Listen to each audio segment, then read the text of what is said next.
வணக்கம் நண்பர்களே. இந்த உலகத்தில் வெற்றியடைய அனைவரும் முயற்சி செய்கிறோம். ஆனால் சிலர் மற்றவர்களின் கட்டுப்பாட்டில் அடிமையாக வேலை செய்து விடுகிறார்கள். நமது வாழ்க்கை நம் கைகளில் இருக்க வேண்டும்.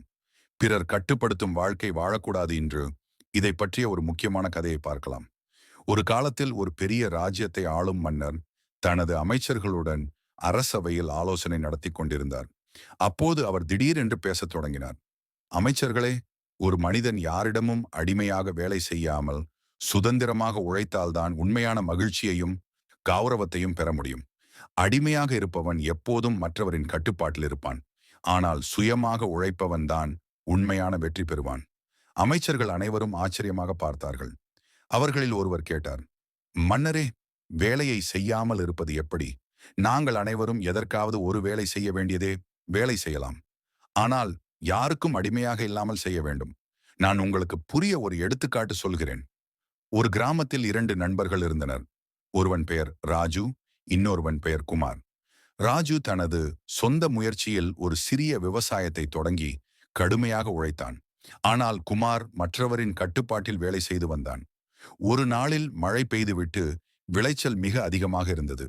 ராஜு சுதந்திரமாக உழைத்து தனது பயிர்களை அதிக விலைக்கு விற்றான். ஆனால் குமார் மற்றவருக்காக வேலை செய்ததால் அவனுக்கு கிடைத்தது வெறும் சிறிய சம்பளம்.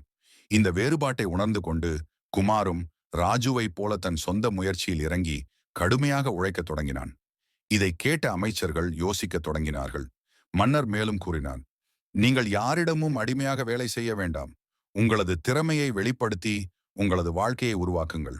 அடிமையாக வாழ்ந்தால் நீங்கள் எப்போதும் பிறரின் கட்டுப்பாட்டில் இருப்பீர்கள். ஆனால் சுதந்திரமாக உழைத்தால் உங்களுக்கே உங்களுடைய வாழ்க்கை உரியது. அமைச்சர்கள் மன்னரின் அறிவுரையை ஏற்று இனிமேல் யாரிடமும் அடிமையாக வேலை செய்யாமல் தங்கள் திறமைகளை வெளிப்படுத்தி சுதந்திரமாக வாழத் தொடங்கினர். நண்பர்களே, இந்த கதையின் மூலம் நாம் ஒரு பெரிய பாடம் பெறுகிறோம். யாரிடமும் அடிமையாக வேலை செய்யக்கூடாது. உங்கள் திறமைகளை வெளிப்படுத்துங்கள். உழைத்தாலும் சுயமரியாதையுடன் உழைக்க வேண்டும். இந்த கதையை பிடித்திருந்தால் உங்கள் நண்பர்களுடன் பகிருங்கள். மேலும் இது போன்ற அருமையான வீடியோக்களுக்காக மறக்காமல் லைக், ஷேர் அண்ட் சப்ஸ்கிரைப் செய்யுங்கள். நன்றி.